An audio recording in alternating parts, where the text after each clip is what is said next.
Bismillahirrahmanirrahim. Assalamualaikum warahmatullahi wabarakatuh. Waalaikumsalam warahmatullahi wabarakatuh. Apa kabar ibu-ibu semua? Alhamdulillah. Semua baik, sehat, semoga ditambah senantiasa berkah dari Allah Subhanahu wa taala untuk keluarga, anak-anak dan zuriat kita, biar bertambah kita kaum muslim. Amin ya rabbal alamin. Bismillahirrahmanirrahim. Alhamdulillahirabbil alamin. Allahumma shalli wa sallim wa barik ala sayyidina Muhammad. Miftahul babi rahmatillah, adada ma bi'ilmillah, salatu wa salaman da'imaini bidawami mulkillah, wa ala alihi wa sahbihi amma ba'du. Yang sangat kami sayangi, cintai, hormati dan muliakan Ananda Hadiah Rosal Gusti Rosana yang sangat cantik dan solehah sekali. Kita doakan semoga dipanjangkan umurnya, disehatkan badannya, diberkahi keluarganya, keturunannya, dimasukkan dalam golongan hamba yang soleh, kabul hajatnya dunia akhirat. Amin ya rabbal. Demikian pula kita yang hadir di sini, mudah-mudahan kita mendapat barakah daripada peringatan haul 3 orang daripada min auliyaillah. Yang pertama, hari ini kita mengenang haulnya seorang pemimpin para wali sedunia, Sultan Auliya Sayyid Syekh Abdul Qadir Al-Jailani. Beliau adalah keturunan yang ke-15 daripada baginda Rasulullah SAW, melewat jalur silsilah Sayyidina Hasan radhiyallahu anhu. Yang kedua, kita mengenang haulnya seorang pemimpin para wali sedunia, Qutbul Ghaus atau Qutbul Altab, Sayyid Habib Muhammad bin Husain Ali Al-Mushi, pengarang Simsud Turah. Akorwa, kita juga nanti akan menghauli pada bulan yang sama wafatnya. Yang kedua tadi Habib Ali Sayyidul Maulid wafat di bulan di bulan Rabiul Tsani Rabiul Awal saudara. Ini berapa Rabiul Tsaninya? Hari yang ke-16 2012. Beliau juga wafat pada bulan yang sama, yaitu pada bulan Rabiul Akhir. Nah, kita juga yang ketiga akan menghauli Datul Kabul. Mudah-mudahan kabul berkah. Amin ya rabbal alamin. Untuk kita mengenang daripada wali-wali Allah Ta'ala tersebut, belum bacakan secara ringkas manaqib, yaitu pemimpin para wali Allah sedunia yang dinamakan, yang sudah tidak asing lagi buat seluruh umat Islam. Siapa dia namanya, Bu? Syekh Abdul Qadir Al-Jailani atau Syekh Abdul Qadir Jilani, orang Jilani, orang Jilani. Beliau lahir di Iran.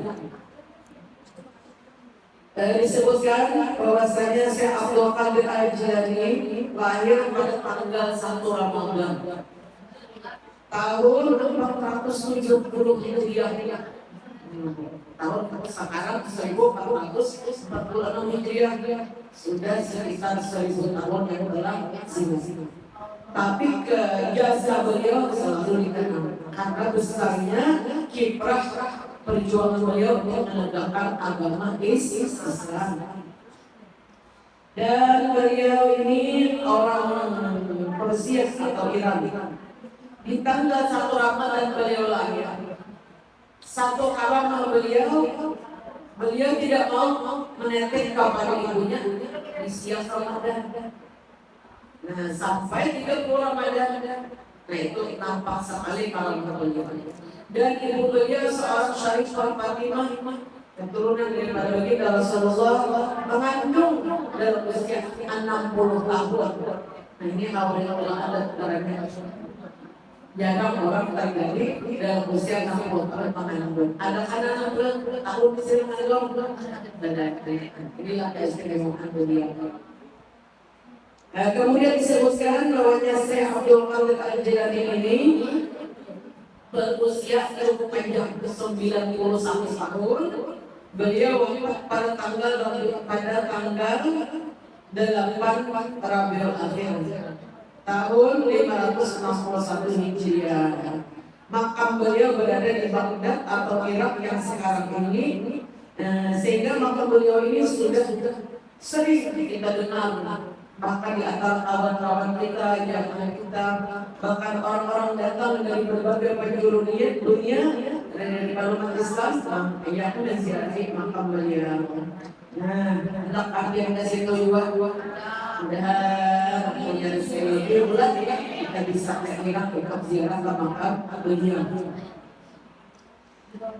Sayyid Abdul Qadir Al-Jilani ini dikenal memiliki banyak karomah yang tidak sanggup dihitung dengan bilang. Beliau seorang yang sangat cerdas. Dalam usia kanak-kanak sudah mampu menghafal Al-Quran 30 juz. Jadi seorang hafiz. Dan beliau sudah menguasai berbagai bidang ilmu. Beliau mendatangi berbagai majlis para aulia Allah di Irak, sehingga semua ilmu terjun untuk beliau. Saat beliau sudah berusia 18 tahun, beliau sudah mencapai kehampaan kewalian yang teramat sempurna. Bahkan menurut riwayat, ketika menjelang usia 18 tahun, beliau ingin pergi ke perkebunan. Jadi ada kebun kurma milik peninggalan ayah beliau. Begitu akan pergi ke perkebunan tadi, beliau membawa seekor sapi. Sapi tadi dengan anugerah Allah berbicara seperti manusia. Ujar sapi, wahai putra cucu Rasulullah, Allah tidak menjadikan engkau sebagai seorang petani, tapi Allah menjadikan engkau seorang wali min awliyaillah. Oleh karena itu, kembalilah engkau ke rumah, tinggalkanlah aku, datangilah para awliya Allah untuk menggali ilmu kepada mereka. Lalu beliau dalam keadaan gemetar, dia misalnya berdapat sapi, lalu sapi berbicara seperti manusia, itu gemetar. Beliau kembali ke rumah, lalu menemui ibunda beliau. Ujar beliau, wahai ibuku, aku akan menceritakan hari ini berita ajaib tentang saksi yang berbicara kepada beliau dan melarang beliau untuk datang ke perkebunan dan memerintahkannya untuk menuntut ilmu agama. Ringkas cerita, bunda beliau mengizinkan beliau untuk pergi menuntut ilmu dan negeri Baghdad. Kan beliau dari Iran, jadi harus mengembangkan negeri Baghdad. Karena di Baghdad saat itu seorang pemimpin para wali Allah yang akhirnya menurunkan tahtanya, memberikan sir kepemimpinan para wali dengan resmi di hadapan para murid yang banyak kepada Syekh Abdul Qadir Al-Jilani. Seorang pemimpin para wali berada di Baghdad. Beliau berangkat dengan mengiringi kafilah dagang, dengan kafilah dagang dari Iran ke Baghdad.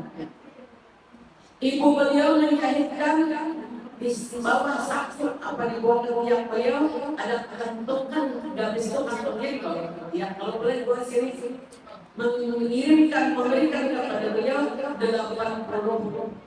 keping uang, 80 keping dinar uang emas. Dan ibunya berkata, wahai anakku, tuntutlah ilmu dan kesungguhan hati dan amalkanlah. Dan jangan engkau pernah berbohong, berkatalah yang jujur. Baik, wahai ibuku, kata beliau pun berangkat mengikuti kafilah dagang. Tapi begitu di persinggahan, tiba-tiba kafilah dagang tadi dihadap oleh penyamun perampok. Seluruh orang-orang yang membawa dagangan tadi dirampok. Terakhir anak muda si Abdul Qadir Al-Jilani yang berusia 17 menjelang 18 tahun tadi ada rumah beliau daripada penyamun. Lalu penyamun menangkap beliau, membawa ke bawah gunung. Wahai anak muda, kamu punya apa yang bisa dikasih? Bisa diambil daripada kata beliau, aku memiliki 80 keping uang emas di bawah sakutku ini dijahitkan oleh ibuku. Pemimpin perampok ini menjadi kaget. Kenapa orang begitu jujur?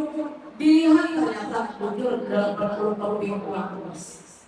Berkatalah pemimpin perampok tadi, wahai anak muda, andaikan engkau tidak bilang, engkau tidak akan kehilangan uang ini. Kenapa engkau bisa berkata jujur? Padahal kami seorang andai pada seorang perampok yang sudah nyata-nyata menyambut perampok. Kata si Abdul Qadir Al-Jilani, aku menepati janjiku dengan ibuku. Siap kok mendengarkannya, Bu? Siap kok mengambil tauladannya, Bu? Ibu. Siap. Baik. Mudah-mudahan kita jangan bohong Allah. Jangan suka bohong. Jujur ini syarat menjadi salah seorang wali Allah. Kepengen ibu menjadi wali Allah? Pertama, syaratnya menjadi ilmu dulu. Kalau bisa orang menjadi kekasih Allah, karena bekal yang paling utama untuk mencapai makam kekasih Allah itu mesti alim ilmu. Ilmu apa yang mesti dituntut? Mesti wajib hukumnya belajar tentang ilmu tauhid yang dihimpunkan oleh seorang pemimpin ulama besar zaman keemasan Islam, Abu Hasan Ali Al-Asy'ari dalam pelajaran sifat 20. Ini gue bekal untuk mencapai husnul khatimah. Tidak boleh tidak kita mesti menguasai pelajaran sifat 20 ini dan apa? Supaya kita mati dalam keadaan beriman. Jangan sampai kita meninggal dalam keadaan husnul khatimah. Bekal yang utama ini untuk ilmu. Saat itu kepemimpinan para wali ini dipegang oleh seorang pemimpin para wali sedunia, Syekh Ahmad Ad-Dibas. Beliau tinggal di negeri Iran. Nah, kemudian beliau tadi ringkas cerita dirampok lalu diambil uangnya. Tapi pemimpin perampok ini menjadi gemetar. Kenapa kamu bisa jujur dengan ibumu?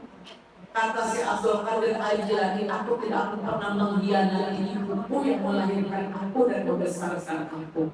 Karena Allah memerintahkan kepada manusia untuk berbakti kepada ibu dan bapak. Lalu perampok ini menangis di dalam perampok tadi. Ya Allah, katanya, seumur-umur kerjaku merampok dan melakukan perbuatan jahat, aku telah durhaka kepada Allah tanpa ada perasaan takut akan azab. Sedangkan anak muda ini masih sangat belia sekali, dia tidak mengkhianati Tuhannya, tidak mengkhianati ibunya. Lalu dia dengan perampok tadi bertobat di tangan Syekh Abdul Qadir Al-Jilani. Lalu dia bertobat, menyerahkan semua harta ini, harta gue kepada api yang dalam. Subhanallah. Syekh Abdul Qadir Al-Jilani ini jalur asal beliau daripada anak Rasulullah, putri tercinta Rasulullah, membacakan nasabnya. As-Sayyidah Fatimah binti Muhammad sallallahu alaihi wasallam, Fatimah Al-Batul, menikah dengan sepupu Nabi Sayyidina Ali bin Abi Thalib radhiyallahu anhu, yang tidak pernah menyembah berhala karena Allah itu baik kepada beliau itu menyembah berhala. Mulai sejak anak-anak masuk Islam. Lalu Fatimah Abdullah menikah dengan Sayyidina Ali, melahirkan Sayyidina Hasan. Sayyidina Hasan melahirkan lagi Sayyidina Hasan Musanna. Kemudian lahir lagi Abdullah Al-Mahdi.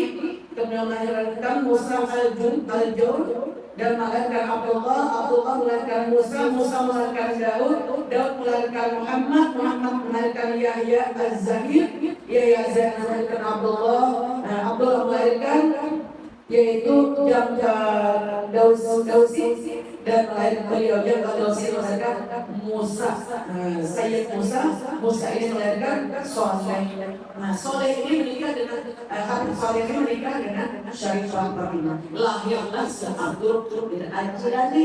Bayangkan menikah hubungan silsilah beliau, hubungan keturunan Nabi yang 15 daripada Sayyidina Hasan.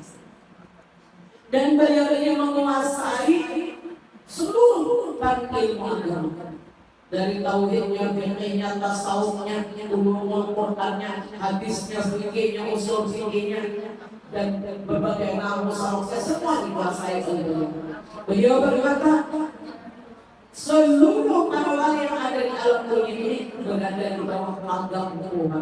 Subhanallah. Syekh Abdul Qadir Al-Jilani ini setelah itu beliau akan memasuki kota Baghdad. Terlebih dahulu beliau bertempat di luar daripada kota Baghdad. Beliau bertemu dengan seorang lelaki yang sangat rupawan. Siapa dia? Nabi Allah Khidir alaihi salam.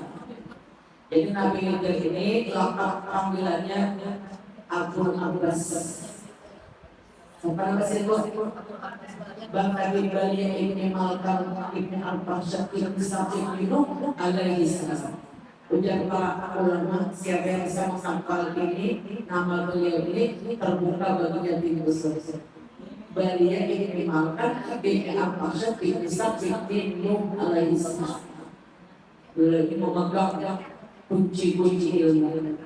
Sampai Nabi Musa saja berguru dengan Nabi Allah Khidir. Beliau belajar dengan Nabi Allah Khidir di pinggiran kota daripada Irak tadi. Setelah beliau belajar sekian tahun, kemudian barulah memasuki kota Irak. Ketika beliau memasuki kota Irak dan belajar kepada seorang pemimpin para wali sedunia, Syekh Ahmad Al-Bibas, maka sahabat Al-Bibas berdiri, wahai seluruh muridku, kalian semua aku jadikan saksi, ini anak muda ini adalah sebagai gantiku. Subhanallah. Jadi beliau menjadi pemimpin para wali sedunia. Nah, ibu-ibu yang amat berbahagia, karamat Syekh Abdul Qadir Al-Jilani ini tidak sanggup dihitung dengan bilangan. Beliau mengajari murid-muridnya agar selalu bertakwa kepada Allah Subhanahu wa taala. Karena Allah menyatakan dalam Al-Qur'an, "Wa tazawwadu", berbekalah kalian. Fa inna khairaz zadi taqwa, sebab bekal untuk selamat di dunia, selamat di akhirat dengan bertakwa kepada Allah Subhanahu wa taala. Amin. Ketahuilah keluargaku yang sesungguhnya Ali. Aku bahasa Arab Ali itu keluarga. Ali, keluargaku yang sesungguhnya adalah setiap orang yang beriman kepada Allah Ta'ala dan Rasulnya dan bertakwa kepada Allah. Nah, maulah hendak kalian diakui sebagai keluarga Nabi. Anda keluarga diakui sebagai keluarga Nabi. Syaratnya imannya mantap, istiqamah di dalam bertakwa kepada Allah. Jadi karamat yang tidak ada bandingannya itu apabila orang istiqamah dalam bertakwa kepada Allah, baik di waktu siang maupun di waktu gelapnya malam. Apa arti takwa? Mau tahu ibu-ibu? Mengerjakan apa-apa yang diwajibkan oleh Allah. Bagaimana bisa orang mengerjakan apa perintah agama syariat Islam yang diwajibkan oleh Allah kalau dia tidak punya ilmu? Menjauhi perkara-perkara yang dilarang oleh Allah. Bagaimana tahu kita ini haram, ini hak subhat kalau kita tidak sungguh-sungguh belajar? Nah, kalau kita pengen diakui sebagai keluarga Nabi yang sesungguhnya, mesti menjadi Ali. Aku Ali banyak keluarga Ali, pakai ya. Keluarga aku yang sesungguhnya setiap orang-orang yang beriman dan bertakwa kepada Allah Subhanahu wa taala. Syaratnya beriman yang mantap, istiqamah dalam bertakwa. Apa arti istiqamah? Continue terus-terusan. Ada yang membawa yang kadang-kadang takwa, kadang-kadang lepas kendalinya. Kadang-kadang istiqamah. Ini orang yang diakui sebagai keluarga Nabi Muhammad SAW, sehingga seorang putra raja dari Persia, Sayyidina Salman Al-Farisi, Sayyidina Salman Al-Farisi ini keluarga. Salman ini dari keluarga. Untungnya Sayyidina Salman Al-Farisi diakui sebagai keluarga Nabi Muhammad yang sesungguhnya karena beliau sangat beriman dan bertakwa kepada Allah Subhanahu wa taala. Dan inilah di antara pesan si Abdul Qadir Al-Jilani. Yang kedua, beliau berpesan kepada kita agar kita mencintai para wali-wali Allah. Cinta kami kepada si Abdul Qadir Al-Jilani, cinta kepada Habib Ali Saibul Maunir, cinta kepada sesama Al-Madani, cinta benar. Nah, cinta kita kepada para wali sebagai pertanda cintanya kepada Rasulullah. Cinta kepada Rasulullah sebagai tanda cinta kepada Allah Subhanahu wa taala. Allah berfirman dalam Al-Quran, "Wa may yuti'illaha wa rasulahu fa ulaika ma'al ladzina an'ama Allahu 'alaihim minan nabiyyin was-siddiqin wasyuhada'i was-shalihin." Barang siapa yang taat kepada Allah Ta'ala dan Rasulnya, mengerjakan apa-apa yang diperintahkan oleh Allah, menjauhi perkara yang dilarang oleh Allah, wa bi'illahu rasulah. Faulaika ma'al ladzina an'ama Allahu 'alaihim minan nabiyyin was-siddiqin wasyuhada'i was-shalihin. Orang itu pasti dikumpulkan oleh Allah. Allah sendiri yang menjamin. Ulaika ma'al ladzina an'ama Allahu 'alaihim minan nabiyyin. Dikumpulkan dengan orang-orang yang mendapat nikmat yang sempurna di dunia serta di akhirat. Minan nabiyyin, dikumpulkan dengan nabi-nabi dan rasul. Wasiddiqin, orang-orang yang mencintai kebenaran. Dikumpulkan dengan Sayyidah Khadijah, dikumpulkan dengan Fatimah Al-Zahra, dikumpulkan dengan Sayyidah Asiyah bintul Muzahir, dikumpulkan kita dengan Maryam bintul Imran. Amin ya rabbal wasiddiqin wasyuhada, dan orang-orang yang syahid dan membela agama Allah, wassalihin, dan akan dikumpulkan dengan orang-orang yang saleh. Wa hasuna ulaika rafiqa, mereka itulah sebaik-baik teman. Ketika Rasulullah kata Sayyidah Aisyah akan meninggal dunia, akan wafat, beliau meletakkan kepala di pangkuan Sayyidah Aisyah. Dan dapat lebih kepada Rasulullah, kumpul bersama Rasul. Ketika Rasulullah akan berpulang ke rahmat Allah, kata Sayyidah Aisyah, Rasulullah itu membaringkan kepala beliau di atas pangkuan Sayyidah Aisyah. Lalu Nabi berdoa berulang-ulang. Ayo sama-sama berdoanya. Bismillahirrahmanirrahim. Allahumma firli warhamni wa alhimni birrafiqil a'la. Amin ya rabbal. Itu Nabi tiga kalimat. Allahumma firli, ya Nabi Allah ampuni dosaku. Padahal Nabi kan dosa. Warhamni, sayang aku. Wa alhaqni birrafiqil a'la, kumpulkanlah aku dengan para nabi dan rasul, orang-orang siddiqin, orang-orang syuhada, dan orang-orang sholihin. Itu didoakan dengan doa Nabi. Ini hadis dari Imam Muslim. Jadi kita mestinya hafal dulu. Kalau kita sudah hafal, ini berdoa di dalam sujud. Rabbirli warhamni wa alhaqni birrafiqil a'la. Karena itu yang sering dibaca kata Sayyidah Aisyah dan Rasulullah, baik yang kesulitan bulan maupun menjelang bulan. Sekali lagi, Rabbirli warhamni wa alhaqni birrafiqil a'la. Kumpulkan aku dengan orang-orang yang memiliki derajat yang tinggi di sisimu. Siapa dia? Nabi-nabi, siddiqin, syuhada, wassalihin. Apalagi saudara? Belum, karena dibagi sampai yang sampai dibagi sampai. Ibu-ibu yang Allah muliakan, bagaimana akhlak Syekh Abdul Qadir Al-Jilani? Seperti akhlaknya baginda Rasulullah SAW, bagaikan fotokopinya Nabi Muhammad SAW. Dalam kecintaan beliau terhadap pembela agama Allah, dalam kecintaan beliau menuntut ilmu agama, dalam berakhlak, dalam berbicara, dan segala macam akhlak beliau menjadikan Rasulullah sebagai suri tauladan yang terbaik. Kemudian selain daripada bertakwa kepada Allah, beliau berpesan pula agar kata beliau engkau senantiasa menetapi dalam keadaan syukur dan sabar. Suruh kita dibuat banyak bersyukur. Apabila kalian mendapat nikmat, sibuklah kalian bersyukur dengan nikmat itu. Artinya kenikmatan yang diberikan oleh Allah, rezeki, kesehatan, iman, Islam, bersungguh-sungguh menuntutnya dan bersungguh-sungguh mengamalkannya. Rezeki, nikmat iman, nikmat kesehatan, nikmat kekayaan. Amin. Ajaban ya Nabi, ajaib itu diambil mu'min. Orang dari mana itu boleh ajaib.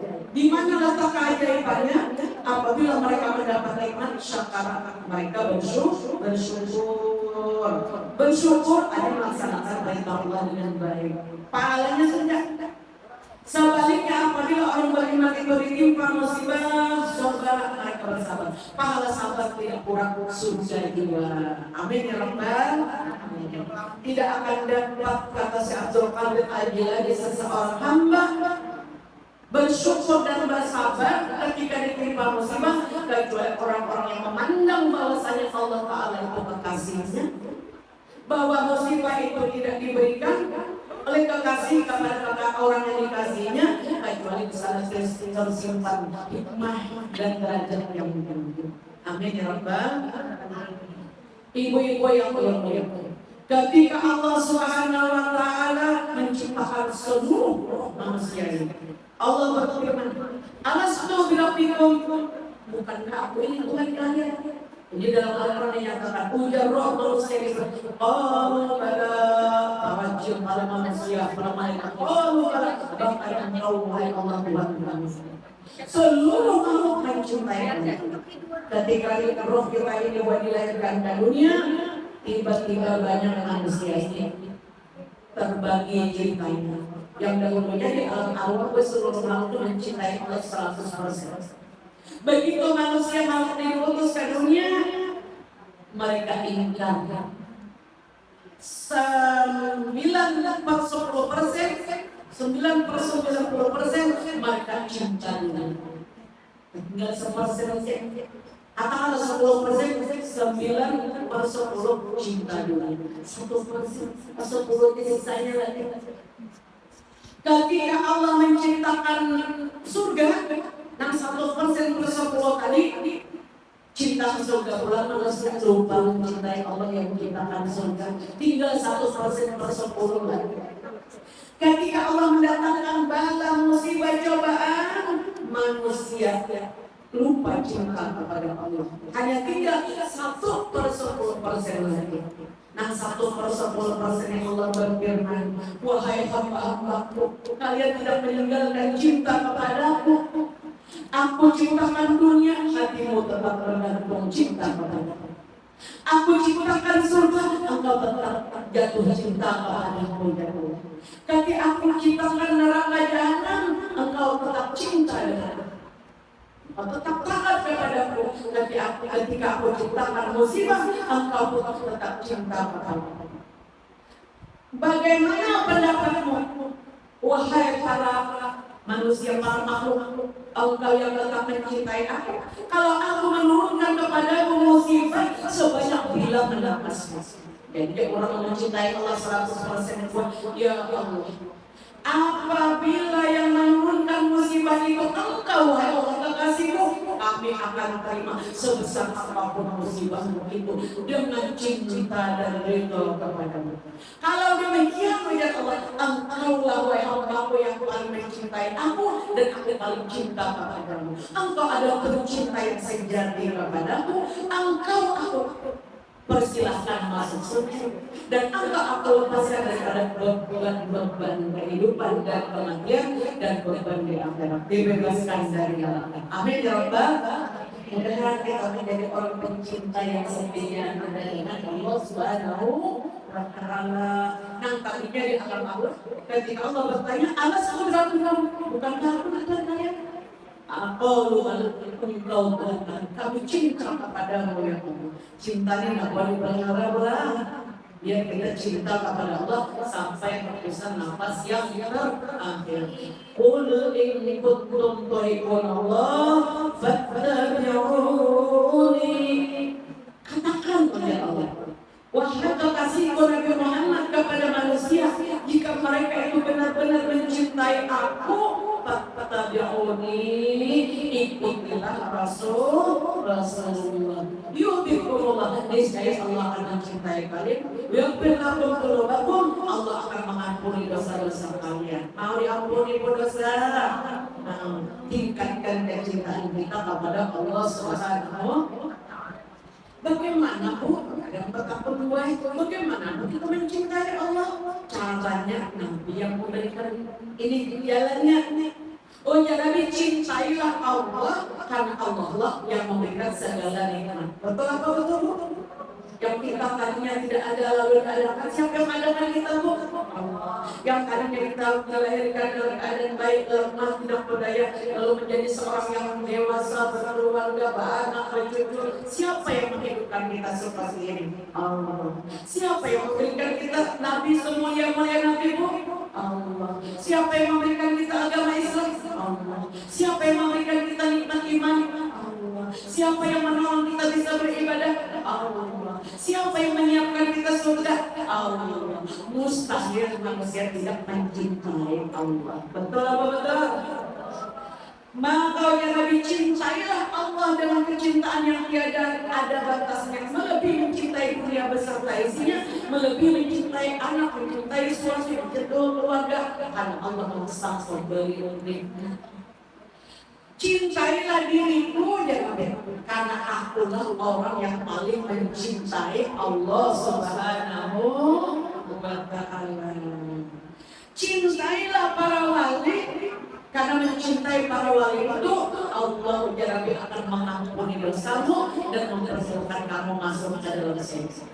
Siapa wali-wali Allah tadi? Hamba-hamba Allah yang soleh, yang mengamalkan ilmu sampai mencapai derajat kewalian. Mereka ini orang-orang yang akan berdiri di hari kiamat di samping Rasulullah dan para wali-wali Allah ini tidak mau masuk surga kecuali orang-orang yang mencintai Nabi bahwa masuk surga. Amin. Ada satu cerita di zaman Nabi. Ketika Rasulullah terjadi musim panas yang bersamaan melakukan perjalanan, Nabi tadi berlindung di satu rumah. Ternyata rumah itu milik seorang wanita Yahudi. Nabi berlindung saat panas di Madinah. Tiba-tiba malaikat Jibril datang. Wahai Rasulullah, kata malaikat Jibril, menjauhlah engkau daripada berlindung di rumah seorang wanita Yahudi ini, karena dia sangat membenci engkau. Si wanita Yahudi ini mendengar Rasulullah para sahabat berlindung di bawah atapnya, langsung menutup pintu, menutup jendela, saking murkanya marah terhadap Nabi Muhammad. Tapi dibiarkan aja Nabi berlindung, yang di pelataran kayaknya itu dibiarkan aja, tapi pintu pada sulit tapi tutup jendela itu. Lalu Nabi Yesus menjauh dari rumah Yahudi, wanita Yahudi tadi menjauh. Setelah itu datang lagi malaikat Jibril, ya Rasulullah, kembalilah engkau ke rumah wanita Yahudi itu. Allah sudah memberikan hidayah dia beriman kepadamu. Gara-gara memperkenankan kalimat musir Nabi berlindung di belakang. Nah, lalu dia dapat hidayah untuk beriman dan mencintai Rasulullah. Kembalilah engkau wahai Nabi Muhammad, kata malaikat Jibril, ke rumah wanita Yahudi itu, karena dia sekarang beriman dan mencintai. Memulihkan. Tapi nih kalau wanita Yahudi tadi kembali berlindung, saatnya wanita Yahudi membukakan pintu, wahai Rasulullah, aku ingin masuk Islam dan aku berbaikat kepadamu. Tadinya tidak ada manusia yang paling aku benci di dunia ini kecuali dirimu. Sekarang tidak ada manusia yang paling aku cintai melebihi mencintai jiwaku sendiri kecuali engkau wahai Nabi Muhammad. Sallallahu alaihi Nabi Muhammad. Gara-gara membiarkan Nabi berlindung di bawah rumahnya, apalagi anak hajar Rasulullah mengundang-undang kehidupan majelis saling karena cinta kepada Nabi Muhammad Sallallahu Alaihi Wasallam dan Tuhan selalu menyertai kamu di dunia dan amin ya Tuhan. Dan berkatilah berkat mencintai Nabi. Berkumpul seperti ini wanita Yahudi dapat hidayah apa kita yang sudah beriman kepada Allah Subhanahu wa Ta'ala. Kembali kepada anak yang kedua yang mulai cerita tentang siapa dia? Habib Ali. Habib Ali bin Muhammad bin Husain al-Bashiri, seorang pemimpin para wali, disebutkan bahwa beliau punya guru.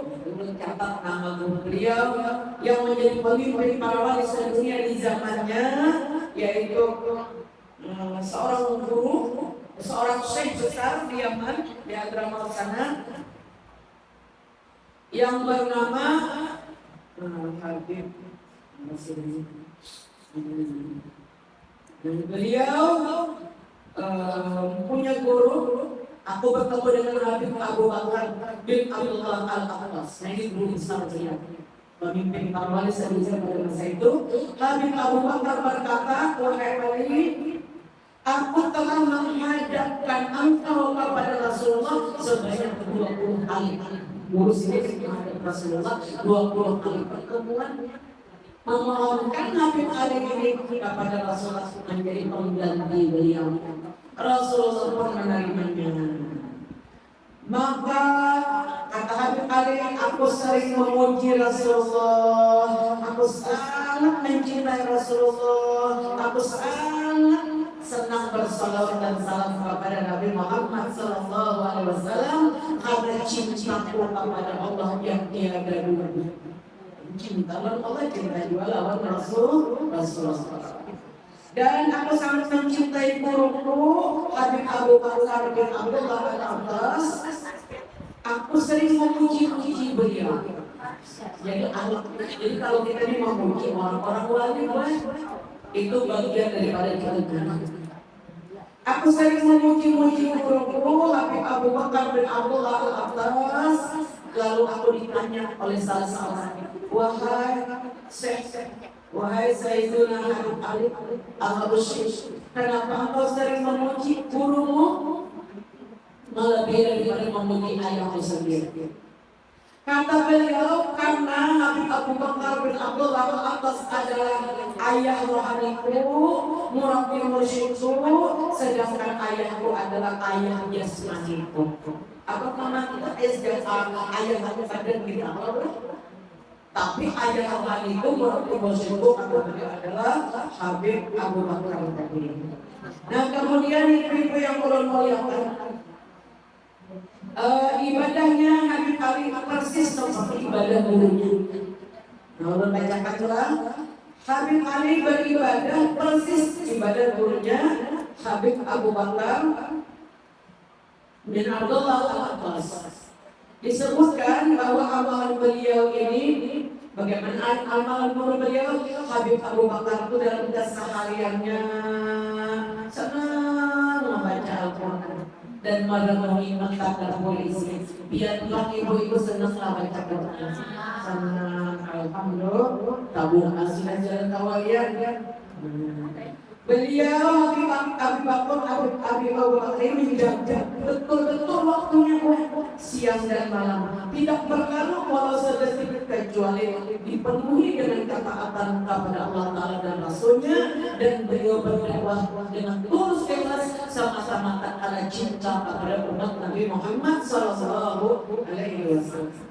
Beliau mengawali ibadahnya secara istiqamah rutin, bangun di akhir malam. Setelah beliau berwudu selesai, lalu bersiwak, lalu beliau membaca ratib sahur beliau. Nanti kalau itu ada doa yang dibaca, ada dalail yang dibaca, ada ratib umar apa misalkan. Suka-suka kita kita bisa berbacaan malam dan kalau malam. Karena Nabi doakan di tengah malam lebih baik daripada sholat kita sepanjang siang, sepanjang umur. Buat kita tengah malam, ditolong Allah. Menyesai orang. Dan doakan tengah malam lebih baik daripada kita mendapat kekayaan dunia beserta isinya. Saya ada orang kaya-kaya, tapi semua mau serta tengah malam kan bisa sholat tahajud. Ada kita nih makan tanggal suapan Senin Kamis, tapi tengah malam kalau tahajud kita lebih untung daripada orang yang memiliki dunia beserta isinya. Mau untung boh, mau banyak subhanallah turutin ini. Kita mudah bisa menawadani Sayyidina Habib Ali Al-Habsyi ini yang menawarkan sifat gurunya.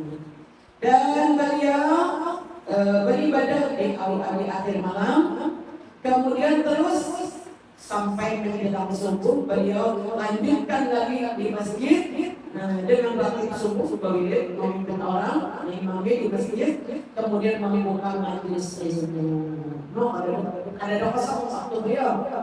Dan beliau membacakan kitab-kitab kepada para hadirin, di antaranya kitab tauhid, fikih, tasawuf, tafsir Al-Qur'an, nahwu, sharh, balaghah, mantiq dan sebagainya.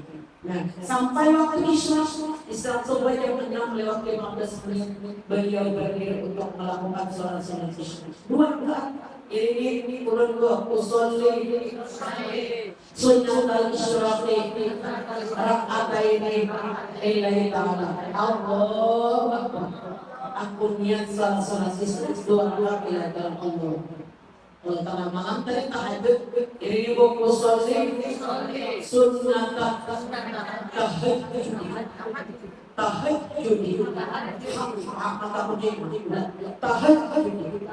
Usolli sunnat tahajud rak'ataini lillahi ta'ala. Allah. Berkata saja mulia aja. Apa-apa sudah pakai Allah. Nilainya luar biasa.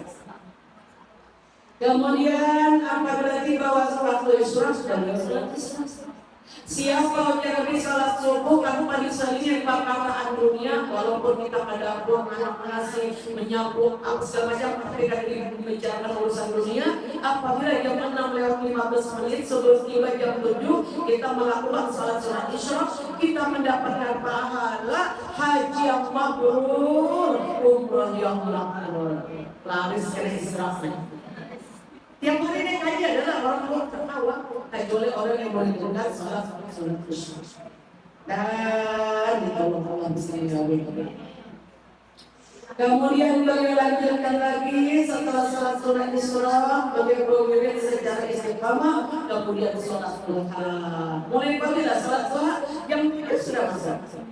Lakukan wajib Nabi sholat duha ketika anak onta sudah mulai panas.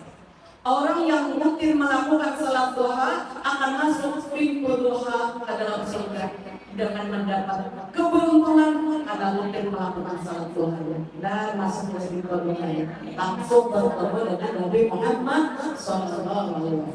Siapa yang mungkin melakukan salat duha 4 rakaat di waktu pagi, maka dijamin rezekinya halal sampai tiba di waktu sore. Apabila rezeki kita halal, pasti kata Imam Al-Ghazali doa kita kabul. Amin. Ya Rabbal alamin. Siapa yang mungkin melakukan salat duha 2 rakaat di waktu pagi, kalau waktu 2 aja banyak banget mengikuti segala macam program. Nah, masa itu 2 tapi rutin dikerjakan, diampuni dosanya walau sebesar bumi di lautan. Siapa yang melakukan salat duha 6 rakaat di waktu pagi, meninggal hari itu dimasukkan dalam golongan ahli ibadah yang diterima ibadah. Siapa yang melakukan salat duha 8 rakaat di waktu pagi, maka Allah jamin rezekinya yang halal dan orang itu masuk dalam golongan orang-orang yang ahli ibadah. Dan Allah mudahkan segala urusannya. Amin. Siapa yang melakukan salat duha 12 rakaat, langsung malaikat di dalam surga membimbingkan istana yang megah, istana doa namanya. Amin ya Rabbal. Anda kapten di istana sehari semua salat duhanya 12 dong. 2 rakaat salat 2 rakaat sampai 12. Ya sama-sama aja lambat pada waktu kosong. Tapi insyaallah banyak besar belum tentunya urusan kita ibadah. Nah, beliau salat doa. Kemudian setelah itu kegiatan beliau apa lagi Bu? Pulang ke rumah. Setelah salat doa di masjid tadi, lalu beristirahat. Menjamu tamu di rumah mereka ada tamu baru bertanya tentang soal-soal agama. Tidur beliau sekitar jam 11. Jam 11, jam 12 sekitar saat dipadamkan saya 2 jam kemudiannya berarti sekitar di atas jam 10 sebelum waktu beliau sudah bangun. Itu namanya kailulah. Nabi kita tuh melakukan kailulah ini sebelum terkena adzan zuhur sudah bangun. Untuk apa kailulah tadi? Supaya awak baunya bangun. Amun kita ini kesannya goreng talus. Habis salah satu goreng, kayak nolak goreng, bakal nolak goreng kurang, apabila lagi ibadah dengan kaum orang yang tidur. Jadi Rasulullah ini beribadah tengah malam. Para wali Allah kayak itu dua sekitar 2 jam beliau tidur sebelum waktu zuhur sudah. Dan sebelum tiba waktu zuhur beliau mengamalkan apa bu? Mengamalkan hadis Nabi, ya ayyuhan nas afsus salam wa atimut ta'am wasilul arham wasallu bil lail wan nasu niyam tadkhulul jannata bisalam. Apa amalan beliau apabila selesai salat zuhur? Afsus salam. Kadang-kadang sebelum zuhur, kadang-kadang sesudah zuhur beliau menyebarkan salam. Artinya bersilaturahmi, waktu bagi-bagi makanan, bersilaturahmi dan membagi-bagi makanan, bagi-bagi mie. Kata Allah yang kata burus-burus, Habib-habib ini angkat menjadi pemimpin para wali. Selain alim beribadah, yang paling menonjol beliau suka memberi makan orang-orang miskin. Karena beliau suka memberikan makanan-makanan yang lezat kepada orang-orang yang tidak mampu, disitulah Allah mengangkat beliau menjadi pemimpin para wali. Makanya beliau suka membagi rezeki, membagi duit kepada fakir miskin dan memberi makanan yang lezat. Akur kamu, tuh Yuma banyak balas banyakan sekali. Biar dicintai Allah. Amin ya Rabbal. Banyakan sayur-sayur lebih banyak banyakan. Aku awas mulai jangan pelit. Kalau jadi asafiyun, Allah tanda orang wali itu pemurah. Tidak ada seorang juga pun para wali Allah itu melainkan bersifat sangat pemurah. Suka dermawan, suka berbagi rezeki. Allah maj'alna minhum. Amin. As-sakhiyun habibullah. Walau karena jahilan, walau sedikit saja ibadahnya, tapi ya suka berbagi rezeki, orang itu akan diangkat menjadi kekasih Allah. Amin ya Rabbal alamin. Tidak ada seorang pun diangkat menjadi wali, melainkan kata beliau, yaqiqul kalam, lembut dalam berkata-kata, ada pengaruh bukan. Nih ada orang wali kata Rasulullah diriwayatkan oleh Abu Hurairah, pemurah dan tidak pemarah. Kalau kita gue pemurah tapi pemarah, dikit-dikit karena sekali-kali jingan. Karena kau wali dengan kita jangan pemarah lah. Yang sudah biar sudah berlalu akan datang jangan. Akur kok. Saat pada gue hidup di dunia kita Allah antara 60 dan 70 tahun. Mendingan kita lebih jalannya para wali bersifat pemurah dan tidak pemarah. Dulu gue pemurah benar tapi penyakit banget. Nah, kita tahunya harus dibuat jam-jam. Ibu-ibu suatu hari dan datang seorang laki-laki yang paling jahat dalam Nabi. Paling jahat waktu banyak berbuat. Nabi menyambutnya dengan ramah, dengan sopan, dengan kelembutan. Pulang dia dari rumah Nabi. Tahukah Aisyah itu orang yang paling jahat yang berada di negeri Madinah ini. Jadi ujian saya Aisyah, kenapa engkau memperlakukan dia dengan lemah lembut, santun? Itulah yang diperintahkan oleh Allah kepada kita. Jadi kita ibadah ada alasan. Banyak kilo anak beriman, ada alasan. Anak itu khidmat, betul. Ini berimannya sholat, ada alasan. Jujur membuat salah alasan. Rasulullah sendiri memperlakukan orang yang paling baik memperlakukan yang lemah lembut, karena itulah tanda-tanda orang calon ahli surga. Nah, siapa yang kepingin masuk surga dengan selamat, afsus salam, bikin orang lain selamat dari kejahatan lidah dan tangan kita, selamat orang lain dapat daripada tipu daya kita, waktu ta'am, suka berbagi rezeki. Amin.